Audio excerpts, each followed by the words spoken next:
હનુમાન ચાલીસાની રચના જેલમાં થઈ।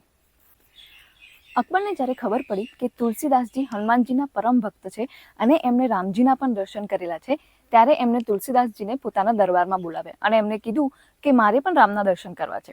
તો તુલસીદાસજીએ કીધું કે રામ ફક્ત એમના ભક્તોને જ દર્શન આપે છે અને તમે એમના ભક્ત નથી। તો આનાથી ગુસ્સે થઈને અકબરે તુલસીદાસજીને જેલમાં નાખી દીધા।